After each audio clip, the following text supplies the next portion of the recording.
আসসালামু আলাইকুম রহমতুল্লাহ। ওয়ালাইকুম সালাম। আমি একজন ষষ্ঠ পর্বের শিক্ষার্থী। আমাদেরকে আচ্ছা, কতগুলো শিকন প্লট দিয়েছে আচ্ছা। স্যাররা হাতে কলমে শেখার জন্য। আমার শিকন প্লটে মরিচ দিয়েছে। এখন মরিচে কতগুলো রোগ দেখা যাচ্ছে যদি একটু চলো দেখি দেখতেন আর তোমার কি। মরিচের প্লট।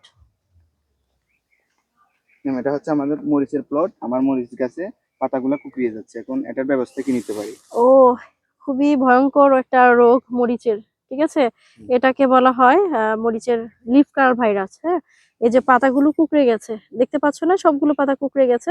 আচ্ছা। তো এটা মরিচের একটা সাধারণ রোগ, যেটা সব সময় হয়ে থাকে বলে, মানে সচেতন না থাকলে বা প্রতিরোধ কোনো ব্যবস্থা গ্রহণ না করলে এই রোগটা দেখা যায় ম্যাক্সিমাম মরিচের ক্ষেত্রেই। তো এই রোগটা কিন্তু বিভিন্ন কারণে হতে পারে। তোমাদের জেনে রাখা ভালো যে এটা মাকড়ের কারণে হতে পারে। ঠিক আছে, থ্রিপস একটা পোকার নাম আছে, পোকা আছে চিনো, সেটার যেটাকে বাহক আক্রমণে পোকা হতে পারে। বলা হয়। হ্যাঁ, বাহক পোকা বলা হয়।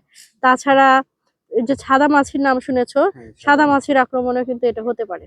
তো যেটা মাকড়ের আক্রমণে হয়ে থাকে, দেখবা যে এই যে পাতার নিচে মাকড়ের ইয়ে থাকবে, মাকড় থাকবে, এবং মাকড় যে খেয়ে ফেলে তার কিন্তু কিছু চিহ্ন বা সিমটম থাকবে। হ্যাঁ, চিহ্ন রয়ে আবার যায়। কিছু খেয়ে ফেলার একটা ইয়ে থাকবে।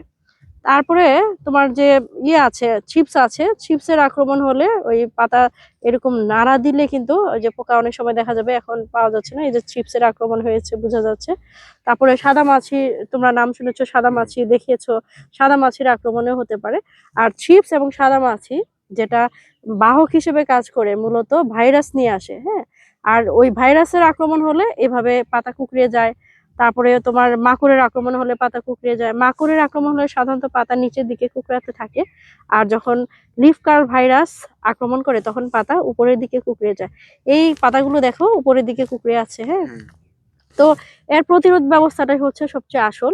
কারণ হচ্ছে প্রতিরোধ ব্যবস্থা না থাকলে এখন কিন্তু এটা কিছুই করার থাকে না। ঠিক আছে, এখন তুমি যতই কীটনাশক দাও খুব একটা দমন করা যাবে না, বরং এই গাছটা তুলে ফেলাই উত্তম। তাছাড়া এই গাছটা যদি তুলে না ফেলো, এখান থেকে ভাইরাসের যে সংক্রমণ প্রত্যেকটা সুস্থ গাছে ছড়িয়ে পড়বে। ঠিক আছে, সেই জন্য তুমি যখন বুঝতে পারবে যে এটা মাকড়ের আক্রমণে হয়েছে, তখন অ্যাবামেকটিন গ্রুপের কীটনাশক প্রয়োগ করবে। আর যখন দেখবে যে থ্রিপসের আক্রমণ হয়েছে, তখন ফিপ্রোনিল গ্রুপের কীটনাশক স্প্রে করবে। আর যদি দেখো যে এটা সাদা মাছির আক্রমণ হয়েছে, তখন হচ্ছে এক ধরনের ইউলো ট্র্যাপ আছে। হ্যাঁ, হলুদ আঠালো ফাঁদ আছে, যেটি জৈবিক একটি উপায়। সে জৈবিক উপায়ে এই পোকাগুলো দমন করতে হবে। তো এটা প্রথম থেকেই আমাদের দমন ব্যবস্থা গ্রহণ করতে হবে, প্রতিরোধ ব্যবস্থা গ্রহণ করতে হবে। এখন করলে কিন্তু খুব একটা কাজে দিবে না, কেননা এটা খুবই মারাত্মক একটি রোগ মরিচের ক্ষেত্রে হয়ে থাকে। এটি হলে পাতা যেমন কুঁকড়ে যায়, এবং পাতার যে খর্বাকৃতি হয়ে যায়, গাছই খর্বাকৃতির হয়ে যায়। তাছাড়া তোমার এই যে পাতাগুলো কুঁকড়ে যাওয়ার ফলে এখানে যে ফলন, ফুল ফল ধারণ ক্ষমতাও কিন্তু কমে যায়। সুতরাং এখানের যে আহ, দমন ব্যবস্থা, হ্যাঁ, এটা তুলে ফেলাই উত্তম, কেননা সুস্থ গাছে ছড়িয়ে পড়তে পারে।